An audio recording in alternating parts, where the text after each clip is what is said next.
There was a 1,400% surge in downloads the night before the day of this coming into force. And they said normally this only happens when you have some kind of major civil unrest or a big government crackdown. No, everything doesn't have to be progressive. Everything shouldn't be progressive. More than half of the real terms increase in energy bills. It's down to policy choices. Britain should be an energy-rich country. All the primary energy sources are there. If we use them, there would be no need to even have this discussion. We're needlessly so far below our potential. Hello and welcome to the Institute of Economic Affairs podcast. I'm Callum Price. Today I'm joined by our Executive Director, Tom Clougherty, and our Editorial Director, Clougherty and Niemietz. Now, it's been a pretty busy week. Trump is at it again with his tariffs, although, disclaimer, we won't be talking about that this week. If you want to know our take, go back and watch the million other podcasts we've done on it. If you want the TLDR, it's tariffs are bad and self-harm and don't help anybody. So on the agenda today, we've got online safety, we've got progressive energy bills, and is Britain really that broken? Before we get into it, though, do subscribe to us on the YouTube channel right below or wherever you get your podcasts. Leave a comment. We do try and read as many as we can. And do subscribe to us on Insider to get all of our content straight to your inbox. That's insider.iea.org.uk on Substack.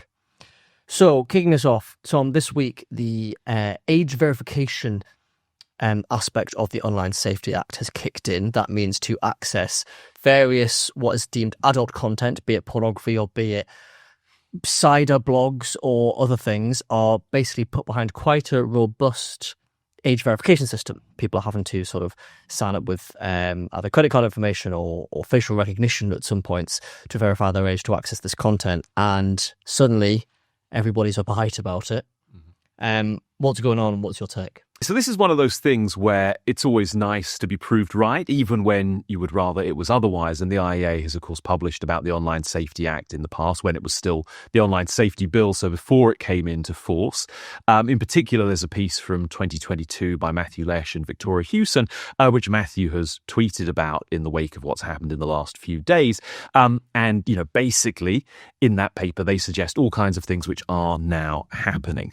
So one of the things they said would happen once this age verification came in, once the bill was implemented, was that you would lose access or lots of legitimate content, but that kind of unpleasant content, maybe about crime, maybe about war and so on, it will be blocked by default, or it will be subject to age verification by default, even though this is not in any way illegal or illegitimate content. It's just stuff which people are being overly sensitive about. We're seeing that a lot already. Politicians posting things from their social media where Twitter has blocked particular tweets which are about crimes or they're about the situation in Gaza or that kind of thing. This is not what anybody wanted, but this is, I think, almost an inevitable immediate consequence of this legislation.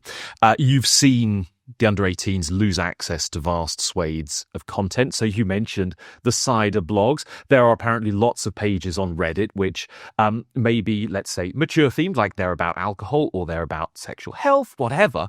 But is it wrong for under-18s to actually see these things? And is it the case that adults should have to verify their age to go on what is, after all, just a discussion forum? I don't think so. You're getting lots of non-UK websites and platforms just blocking UK consumers because they just don't want to have to deal with all of the hassle that goes along with this. And now we've seen this already because of the European legislation with GDPR. If you ever want to look up sort of news stories in America, very often if you go to, say, a local American news website, local newspaper or something, they will just say, sorry, our content isn't available in the UK because of GDPR, because after all, if you're, I don't know, a newspaper in Minnesota, why do you care really about European consumers? Why would you try and comply with onerous European regulations, which we've kept, by the way, post-Brexit? But nevertheless, this is information which is out there, which is legitimate and that we can't access anymore. And this is happening again because of the age verification stuff. The other thing, predictably, is you've had a massive uptick in VPN usage, virtual private networks, which basically allow you to anonymize yourself on the internet. They maybe make it make it possible to appear that you are in a different territory. Now, of course, I wouldn't know anything about this, but lots of people, I'm told, use it to watch 3 p.m. Premier League football games when the season is on by making themselves appear to be in one of those countries around the world which has access to every single Premier League football game played, not just the selection that we're allowed to watch in the UK. So I think Proton, is that their name? They're one of the big providers of VPN services, said there was a 1,400% surge in downloads the night before the day of this coming into force. And they said normally this only happens when you have some kind of major civil unrest or a big government crackdown or approach to censorship. So again, that's painting a slightly unfortunate picture. So look, I think there were lots of unintended consequences of the Online Safety Act and age verification coming into force. We are seeing those happen. And, you've had Reform, for example, come out and say they would scrap this if they got into power. And then on the other hand, you have the government really just playing the man, not the ball, and saying, if you're against the Online Safety Act, well, you're on the side of predators and you don't care about protecting children. And let me just wrap this up by speaking to that point directly. Absolutely ludicrous assertion, first of all. But secondly, I think one of the big problems, thinking specifically about children and about age verification with the Online Safety Act, is it may create a false sense of security for parents. It may create the sense that, well, the government has made the internet safe, so there's no need, or there isn't as much need for us as parents to monitor what our kids are doing on the internet. Maybe we don't have to get to grips with the various different controls and bits of software and everything that are available to use now. This is completely wrong, partly because, as we've seen, you download a VPN, you can easily circumvent these rules. I think kids are, for the most part, savvy enough. If they're old enough for you to worry about what they're looking at on the internet, they're old enough to find a way around these rules. But secondly, I think whatever level of protection the government is introducing through regulation, and I mean, unless you go as far as, say, China or other tyrannical countries and really kind of build a gigantic wall around your domestic internet, and I don't think anybody would want to do that in a free society. The government approach is always going to be, I think, less effective than parents actually really paying attention, getting to grips with the way that they can try and keep their kids safe online. So, for example, you can restrict content at the level of your internet service provider. You can do it through the mobile network that the phones are connected to. You can do it with the on-device controls that are built in, whether you're talking about Android or whether you're talking about Apple. They both have quite robust feature sets to restrict content and to give a degree of parental supervision. And if you really want to, create a kind of panopticon effect, there are good pieces of software out there that allow you to see and monitor basically everything your children do on the internet or on their phones. Now, I think it's up to parents to decide how much freedom do they want to give, how much do they want to supervise. Probably some degree of supervision is important and valuable, but ultimately you have to rely on individual parents, families to do this themselves. And I think it's very dangerous to say, the government's got this handled. We've made the internet incredibly safe in Britain, safest place to go on the internet in the world. I think that's like some of the language they've used. And it's just not true. So you don't really improve the safety. You have massive unintended consequences. And I think you take away individual responsibility from people in a way that can itself be quite harmful. I mean, in a way, isn't this just the British regulatory state writ large? Well, in a way, what's happening here in the digital world right now is a mirror image of the debanking scandal. About 8 years ago, government brought in new legislation tightening up anti-money laundering laws. And in the years after that, we had a massive surge in people who lost their bank accounts, who got cancelled by their bank. And what happened there, we had a report on this last year. The economics of it is very simple. It's just from the perspective of an individual bank. They have a system a system to monitor activities that could be money laundering. It's just that the mechanism they use produces lots of false positives. So it flags up lots of activities that are perfectly legitimate, perfectly harmless, nothing wrong, but they just look superficially a bit like money laundering. So people do things that a money launderer would also use. It's just that from the bank's perspective, cracking down on the false positives, on the harmless, legitimate activities well, okay, they lose some customers, but that's very cheap for them. They're not particularly interested in each individual customer. Whereas a false negative, so letting a genuine money launderer slip through the nets, that's massively expensive because for that they will get punished. They will have to pay massive fines. And this is the mirror image of that. So any kind of content moderation policy is going to produce false positives. And we're already seeing this. So content that is completely harmless gets flagged up as age inappropriate or something else because you have some algorithm detecting a word and taking it out of context and whatever, flagging some content as harmful when it really isn't intended to be that way. It's just that, well, this legislation is extremely draconian. So from the perspective of a platform provider, of a content provider, letting just one thing slip through the net, they could get massively fined for that. It could bankrupt the company in principle. And so, of course, they're using a mechanism where they say, well, we accept all the false positives. And so what? If we lose some customers over that, that's far better than getting it wrong once in the other direction, in the opposite direction, which is far costlier to them. And that's what's happening here. And what this illustrates is just a refusal to think in terms of trade-offs. And that's why, despite all the side effects that we see, the unintended consequences, the YouGov polling also shows it's nonetheless popular. About 70% of respondents say, well, yes, it's ineffective maybe, but we still think it's a good idea. And it's just this refusal to think, okay, there is something here that might be desirable, online safety, not coming across offensive, harmful content. Okay, yes, other things equal, online safety might be a good thing, but at what cost, at what inconvenience? And it's just this refusal to think, okay, if this can only be achieved at a massive inconvenience imposed on millions of people who do nothing wrong, then it's maybe better to just put up with the fact that there will be some unpleasant corners in the internet, and we just have to live with that.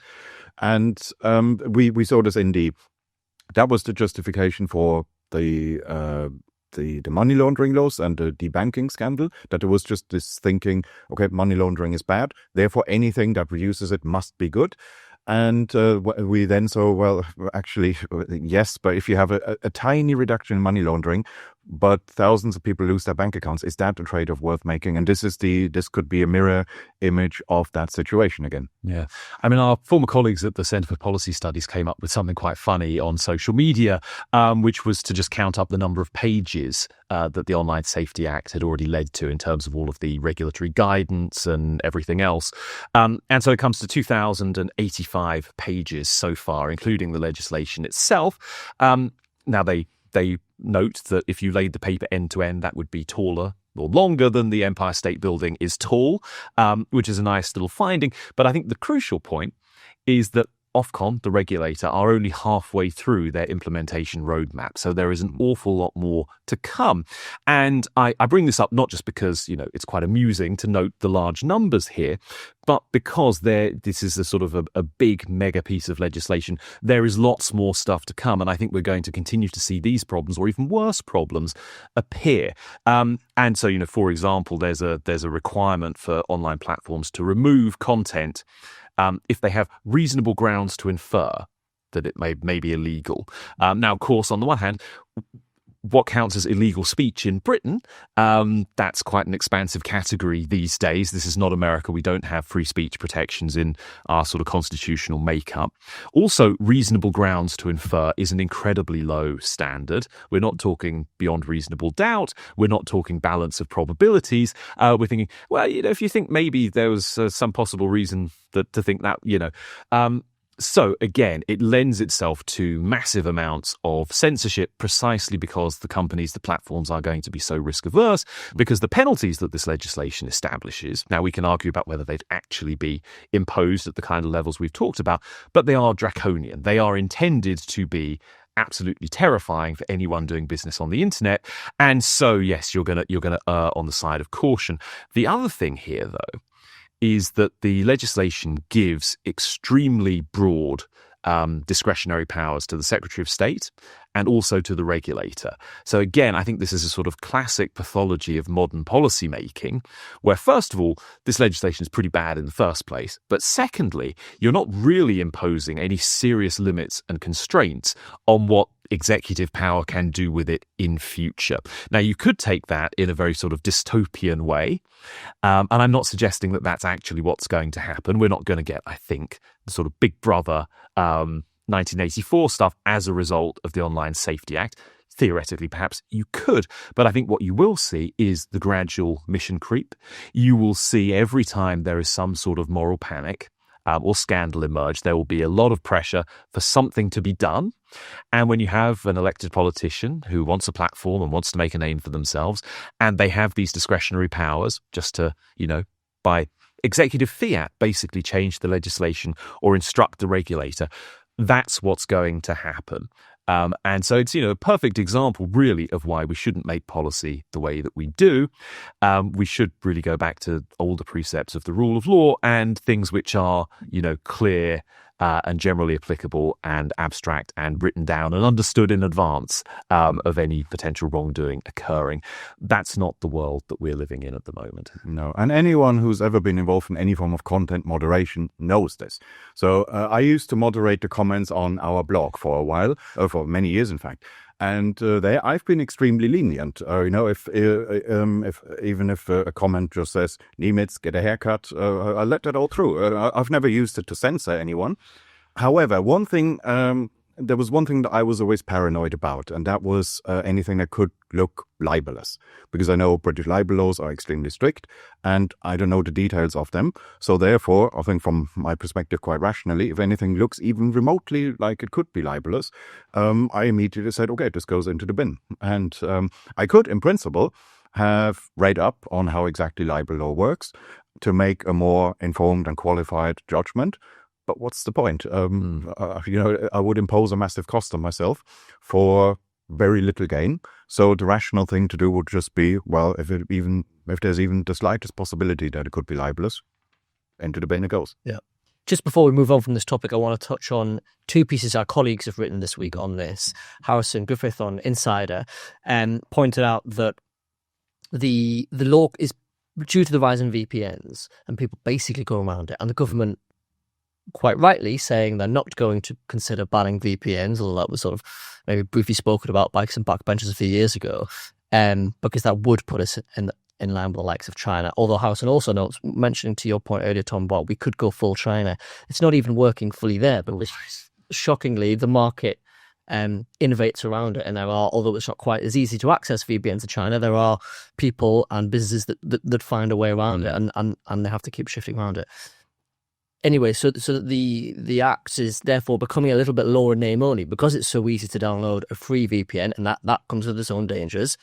But to do that, to just sort of pretend you're in Ireland or in France or wherever to get around these laws, that it's effectively a law in name only. And then Chris Snowden points out in The Critic that this is one of a number of examples that leads to a bit of a breakdown in trust generally. If you just think it's just another example of a way you can get around the law quite easily. And he also references the tobacco and vapes legislation that is banning disposable vapes that are still very easy to get a hold of, and making it extremely expensive to buy cigarettes. So more and more people are buying cigarettes on the black market. And the more and more onerous the laws become, the more and more upside there is to avoiding these laws. And eventually you get to a world in which, a society in which it's sort of accepted that, yeah, that's the law, but you get around it, and that has potentially more harmful consequences. I mean, in a way, it reminds me of Dominic Cummings' idea that politics is a simulation, that it's not actually real. It's not about governing. It's about playing a game for the media.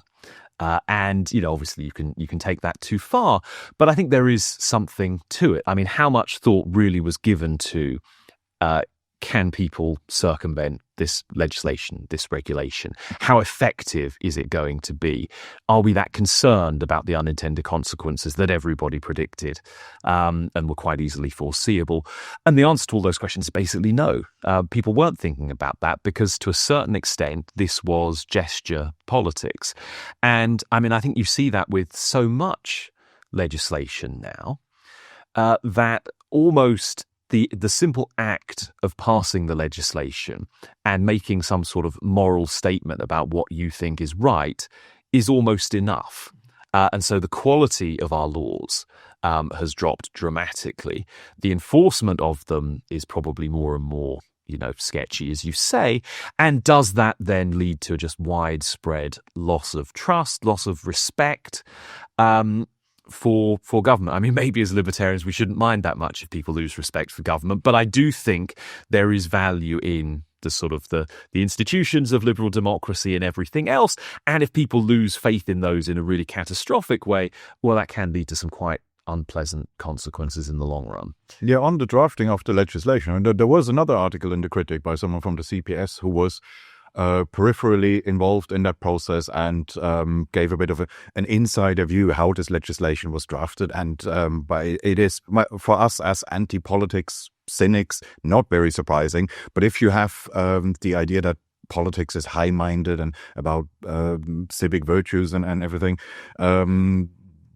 then you'll be in for a rude awakening by reading an article like that, because clearly, in part, this was just drafted by boomers who don't really understand the internet and who are trying to guess this is our idea of what technology is like. And also, part of it was, so from the way it's described in the article, there was apparently a certain pride in being the first country that does this, but being a regulatory pioneer, that nobody else has legislation like this, and maybe this will be copied around the world. And maybe this is the only way in which an act like that can get repealed or significantly scaled back. Maybe for the unintended consequences and side effects and the more ludicrous outcomes, if that gets reported in the international press, and if legislators elsewhere will then say, well, look at what the Brits have done, look at what a mess they're making, let's not copy that. Maybe that's the only way. Bad vibes, if that's what policymakers are interested in, maybe bad vibes is the only way to kill this. Yeah. And that desire to do something sort of declaratory and be first was sort of behind the mess that is net zero as well, I think. That, again, was not well thought through. It wasn't, and famously, it was barely even debated. So that's exactly right. And moving on to that now, the desperation to be, yes, we are sort of world leading. Politicians can roll out, we're the first to do it in the G20 or whatever their comparison is going to be, is a big draw. But we're finding, I think, with net zero that actually, while the whole case was for us to be a world leader and then people will follow, that people will actually maybe won't follow because maybe the costs are a bit overbearing and maybe it's not that easy to do. On that note, this week, Ofgem have sort of put out a consultation on how they're going to fund the costs of that green transition. One of the things that they have floated, although we should say haven't said they're going to do definitely, but they're sort of one of the ideas they're exploring, is to make energy rates of the sort of the standard fixed rate to be progressive, so based on wealth or income in some way. Tom, is this the right way? Does everything have to be progressive? No, everything doesn't have to be progressive. Everything shouldn't be progressive. So I think that's one of the takeaways from this. So just to back up slightly, Ofgem are doing a review of what are called standing charges. So when you get an energy bill, there are going to be two elements to it. There is the bit you pay for each unit of electricity that you use. And then there's the bit which is just a fixed cost. Well, it's a standing charge which reflects the fixed costs of the energy provision. And at the moment, I think those standing charges make up about 17% of total bills, but that's an amount that's up sharply in the last 5 years. And now, why are standing charges up sharply? Obviously, energy bills as a whole are up an awful lot, but why the standing charges in particular? Well, it's because of this green energy transition that we're trying to engineer. So basically, you have higher fixed costs if you're moving to green energy for two reasons. One is there is a huge amount of infrastructure development that needs to go up. You need a lot more pylons, and you need basically just need a lot more infrastructure than you did with the old-fashioned sort of gas or coal or whatever system. So that's one thing. You also have to have the balancing costs of the system are a lot higher as well, because the supply of, say, wind and solar power depends on the weather. You you need to have backup energy running in the background, and you need to be able to turn that up and turn it down. So again, there is a higher cost there that wasn't there in the past. These things are feeding through into the standing charges. And so they're becoming a more significant part of bills, which are themselves becoming much bigger. I know that The Economist has noted that the number one issue that will decide whether people vote for the government again at the next general election is what's happened to their electricity bills. So this is a big salient political thing. So Ofgem is looking at these standing charges. They're looking at, is there a way that we can make these fairer? Is the balance right, and so on. And someone involved with Ofgem has just raised this idea. We should look at whether we can link them to people's income, or there has been coverage suggesting link them to people's wealth. And I think this is a really bad idea for two reasons. The first one is that, as you said at the outset, we don't need everything to be progressive. This is one of the big mistakes in modern policy making, that because we've got fancy distributional analysis now, we might as well use it for every damn thing. Now, it matters to a lot of people that our system as a whole is progressive, that we redistribute from the relatively rich to the relatively poor, and you try and pursue fairness in that way. Now, I think you can argue about that, whether we should aim more for proportionality than being progressive, etc., but fine. Let's face it, most people want a system which is progressive and which redistributes. But, we have ways of achieving that. Like income tax primarily, and the benefits system. This is how you achieve the desired degree of progressivity. You don't have to make every single aspect of the tax system progressive. You don't have to make every single aspect of the benefits system progressive. But more importantly, you don't have to make every single aspect of society progressive. It's an incredibly inefficient way to try and achieve an objective. And of course, it also has some fairly significant unintended consequences here as well. So let's say that you do decide to make standing charges for electricity progressive. We base them on people's income or on people's wealth. Terrible idea, but let's say that we do it. What are you actually achieving here? You are insulating, over time, probably an increasing number of people from the cost of policy decisions. There's the policy angle to it. So you're basically saying, okay, well, we've realized the pursuit of net zero is driving up energy bills. It's particularly driving up fixed costs. So we want to make sure that poor people don't experience this in the bills that they pay. Well, okay, but you're basically trying to shield a particular set of people, a particular set of voters from the consequences of democratically made political decisions, and load all of the costs onto rich people. And you can imagine over time, more and more of the costs would probably go to the rich people, less and less costs to the other one. And so you get this skewed set of political incentives where policies are just being designed in a way that a lot of people don't see their impact. And it's this group over here who are maybe unpopular, or who maybe we think they can just hack it. They bear all the costs. You mess up the incentives in a democratic system. But also, by the way, we are a free market think tank. The price system is kind of important as a way of coordinating behavior and everything else. And come on, it's bad enough, really, that you have the regulator messing around with the prices in such a granular way in the first place. I know the whole point Ofgem was set up, or its precursors were set up, was to provide some degree of price regulation in an industry which had previously been nationalised and was transitioning towards being more competitive. But we have the price cap and the energy price guarantee and everything already. They cause all kinds of problems. But this is just a further step in that direction of effectively abolishing market prices in energy. And what do you get if you abolish market prices? Well, you have a huge coordination problem. You get supply and demand not matching up, and the market system really starts to break down and can't deliver the kind of efficiencies and the kind of innovation that you would hope that it would. So this is a bad idea for a whole host of reasons. I hope that this is just a regulator thinking out loud. It may well be that. But again, doesn't that demonstrate the problem with giving so much discretionary power to regulators, that they can just think out loud about what is, frankly, a terrible and uneconomic idea, and then it's in the newspapers and people are suddenly thinking of this as a real thing. And of course, people on the left will say, well, this is fantastic. What else can we make progressive? Food prices? Why not? Yeah, but in the current system, discussions like that are inevitable. So this would probably not have happened in the 90s and early 2000s when energy prices were generally either falling in real terms or at least constant. It's just that since they've gone up so much, they've become more of a political focus. This has become a bigger issue. And then regulators, politicians, policymakers will feel the need to say something. And this is how this becomes more of an issue than it should be. If we had the energy abundance that we should have, going back to one of our running themes, Britain should be an energy-rich country. And if we had energy abundance, we wouldn't have that discussion because it wouldn't really matter how exactly you structure the prices if they are a small proportion of most people's household spending.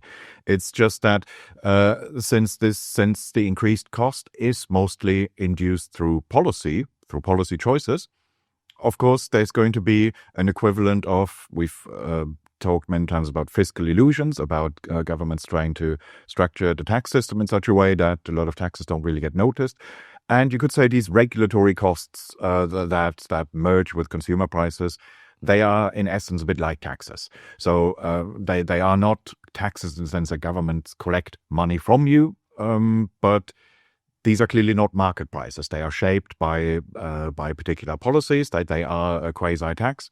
And this is creating fiscal illusions. This is the idea, as you said, that you shield a segment of the electorate from those consequences. It makes it seem as if, these costs are somehow not really there. You shift it onto a group of people where you hope, firstly, they're unpopular, and secondly, they're less likely to notice them. And this is then just a way to hide the cost of net zero to the extent that rising energy costs are a net zero consequence, which we know it's not all of it, but of course it plays a big part. And more generally, apart on top of net zero, we have anti-energy NIMBYism, and really Britain should be an energy-rich country. All the primary energy sources are there.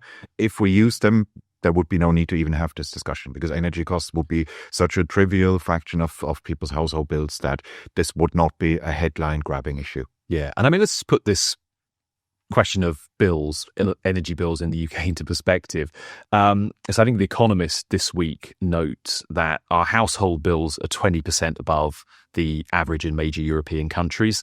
Our industrial bills are about 90% higher than the major Euro average. And obviously, if you compare us to the US instead of Europe, which in many respects is following the same green policies as we are, then that disparity is going to be that much more stark. So we really are kind of shooting ourselves in the foot here in a major way economically. And look, I mean, how much of this, people think, well, it's all to do with the invasion of Ukraine and gas prices spiking. And clearly that did play a role. But these are my back of the envelope calculations and people should do their own rather than just citing these. It was done very quickly. But I think over the last 5 years or so, about 40% of the rise in bills is down to green subsidies and network costs. About 15% of the increase is down to the impact of carbon pricing. And actually, I don't have a huge problem with carbon pricing. I think if you're going to try and steer things in a more clean energy direction, pricing carbon is the way to do it. But I think we should be honest about the fact that this does lead to higher bills for consumers, and that has some negative consequences. So, I mean, really, if those figures are correct, and please leave a comment if you think I'm wildly off base there, but more than half of the real terms increase in energy bills, it's down to policy choices. And we need to face up to this. And if the policy choices are deeply unpopular, and it seems like they are becoming deeply unpopular, you don't respond to that by simply trying to insulate as much of the population from the consequences as possible and continue with those same bad, unpopular policies. I think you try and do something different. Quite. Now, to move on to a slight counter-argument to the general tone that we often portray here on the IEA podcast of a little bit of doomerism, a little bit of gloomerism, a little bit of everything's a bit rubbish and it's never going to get any better.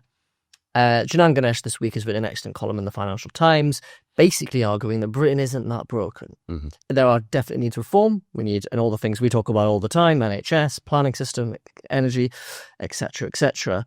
But actually, it's not that bad. And he points a target at some people on the political right who argue that we are sort of on the brink of a national collapse or on the brink of civil unrest. Things are that bad. He brings in the sort of immigration question and the crime questions as well.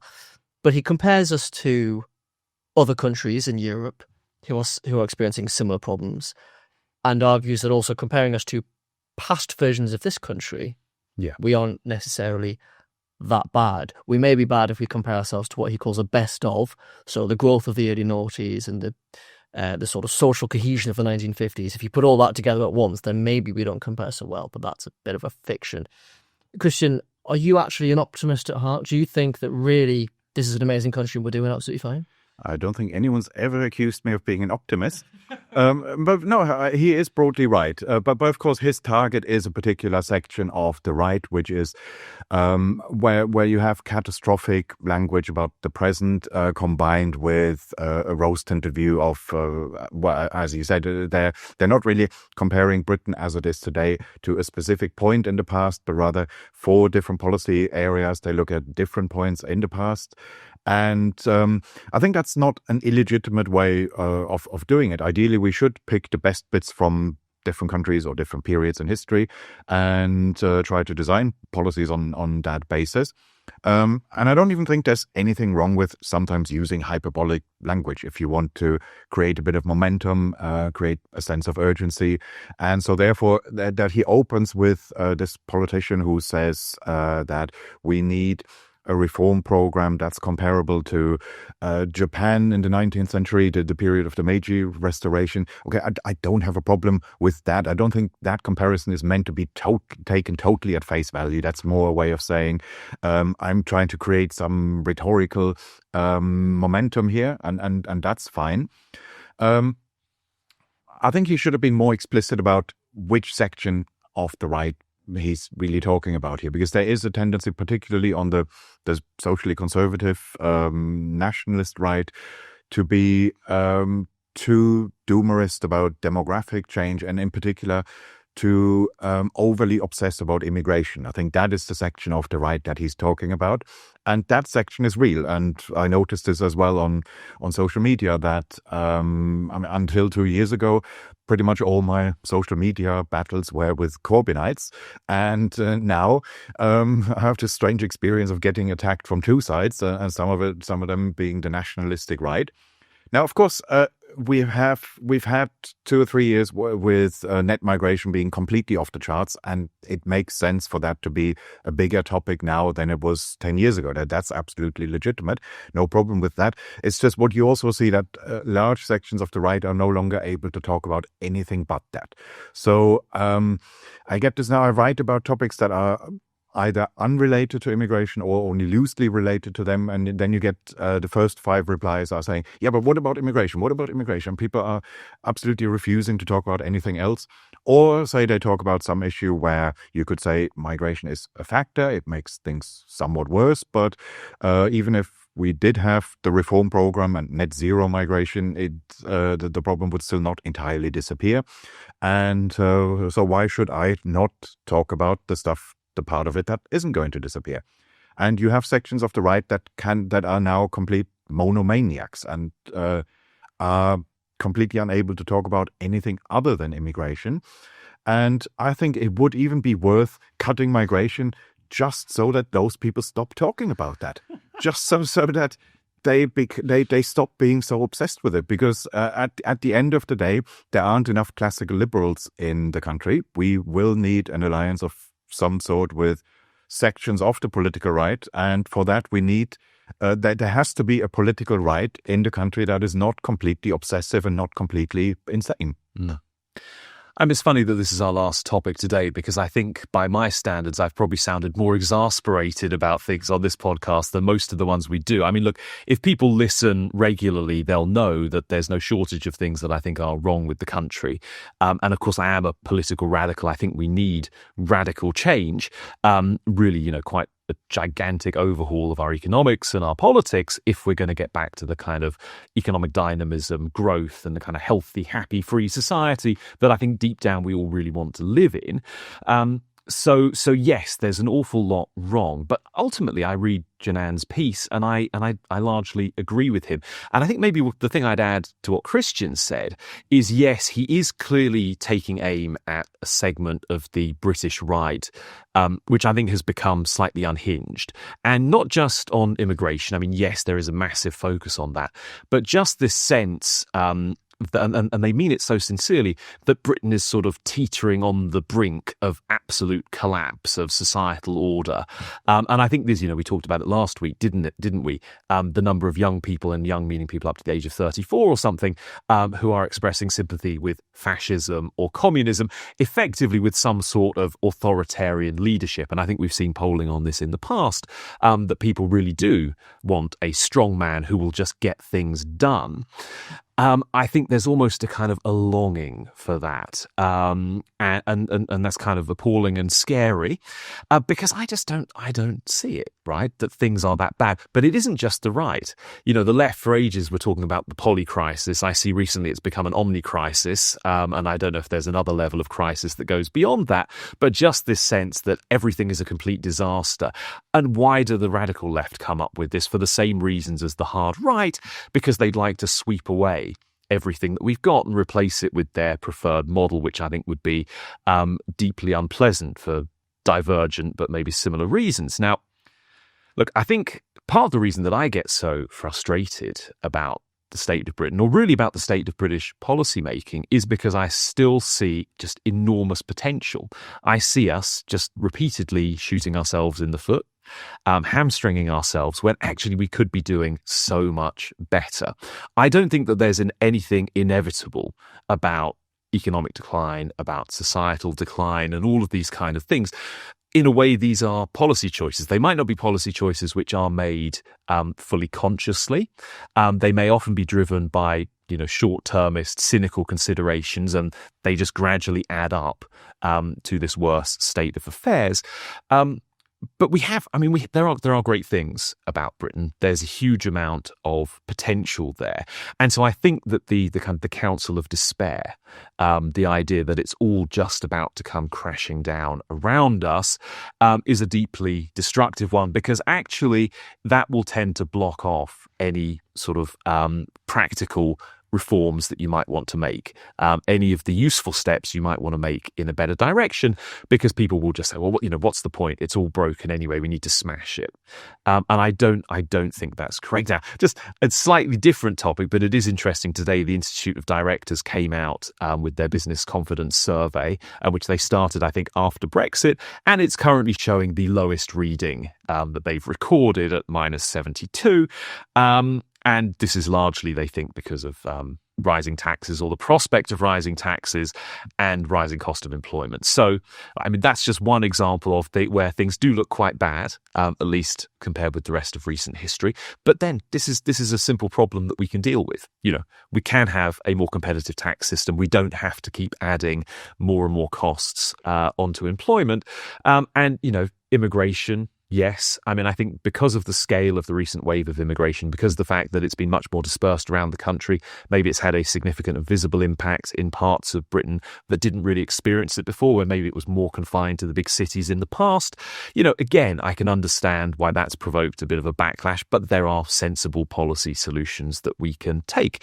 You walk around Westminster, and this would probably be one of my most sort of broken Britain laments. I've been spending a lot of time in this part of the world for about 20 years now, and I had a break in the middle when I was in America. And very clearly, although it was always a bit of a problem in this part of Westminster, before I was in America, it was not so bad. When I came back, it was worse. And now, since the pandemic, it seems to be particularly bad. The kind of disorderly homelessness, the kind of low-level crime you see going on. People openly smoking a crack pipe by Westminster Cathedral the other day, that kind of thing. It does feel a little bit like urban decay, like the Manhattan of the 70s, pre-Giuliani, or San Francisco more recently. But again, come on, and you can talk about like the shoplifting or the people on the chirping lime bikes. All of this stuff is bad, and it would, I think, reward a kind of robust broken windows approach to crime again, like what was pursued in the 1990s. The point is, these are problems that we can fix. And I don't think it's that challenging to fix them with the right policies and everything else. And if we just sit here and we say, the country's going to the dogs or it's gone to the dogs, everybody get out while they can. This isn't very productive. It isn't very helpful. And ultimately, I've probably said ultimately several times now, never mind. Ultimately, I think one of the great virtues of classical liberalism has always been its optimism and its belief that a better future is achievable, and not achievable by some kind of grand political plan, but achievable by individuals pursuing their own ambitions and innovating and everything like that. So I do think that us particularly, we shouldn't fall into the let's try and advance our ideas by telling everyone that everything is just absolutely broken and fallen to pieces and we need a revolution. Let's say we have problems, we can fix them. We can fix them in a way that is consistent with liberal values and kind of liberal democracy and everything else like that. And let's get on and do it. And let's be optimistic about what the future can bring. Small addition to that, I think where he's maybe slightly missing the point in that column is that for me, the relevant question isn't so much how bad are things compared to this country or this point or that point in the past. You could say, well, yes, we could argue about on a scale from 0 to 10, where 0 is hell and 10 is bliss and paradise. Then maybe we could argue about, are we 6.5 or 7? You could say, well, but maybe Europe, North America are not really that much higher, or different points in the past, not that much higher either. Okay, that's all well and good, but for the reason why I think we harp on about the negatives so often here is that we just believe there are a lot of low-hanging fruits. There are a lot of things that could be